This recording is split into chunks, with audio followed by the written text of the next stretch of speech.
உயிர்த்தெழுதல் இல்லை என்னும் கருத்துடைய சதுசேயர் இயேசுவை அணுகி, போதகரே, ஒருவர் மகப்பேரின்றி தம் மனைவியை விட்டுவிட்டு இறந்து போனால் அவரை கொழுந்தனே மனைவியாக ஏற்றுக்கொண்டு சகோதரருக்கு வழிமரபு உருவாக்க வேண்டும் என்று மோசே நமக்கு எழுதி வைத்துள்ளார்.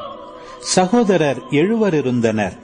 மூத்தவர் ஒரு பெண்ணை மணந்து மகப்பேரின்றி இறந்தார். இரண்டாமவர் அவரை மணந்து அவரும் மகப்பேரின்றி இறந்தார். மூன்றாமவருக்கும் அவ்வாறே நிகழ்ந்தது. 7 பேருக்கும் மகப்பேறு இல்லாமற் போயிற்று. அனைவருக்கும் கடைசியாக அப்பெண்ணும் இறந்தார்.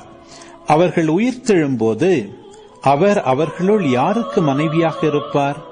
ஏனெனில் 7 அவரை மனைவியாக கொண்டிருந்தனரே என்று கேட்டனர். அதற்கு இயேசு அவர்களிடம், உங்களுக்கு மறைநூலும் தெரியாது, கடவுளின் வல்லமையும் தெரியாது. இதனால்தான் தவறான கருத்தை கொண்டிருக்கிறீர்கள். இறந்து உயிர்த்தெழும்போது யாரும் திருமணம் செய்து கொள்வதில்லை. மாறாக அவர்கள் விண்ணக தூதரை போலிருப்பார்கள்.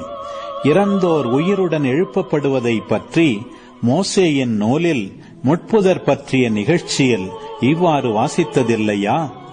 ஆபிரகாமின் கடவுள், ஈசாக்கின் கடவுள், யாக்கோபின் கடவுள் நானே என்று கடவுள் அவரிடம் சொன்னாரே.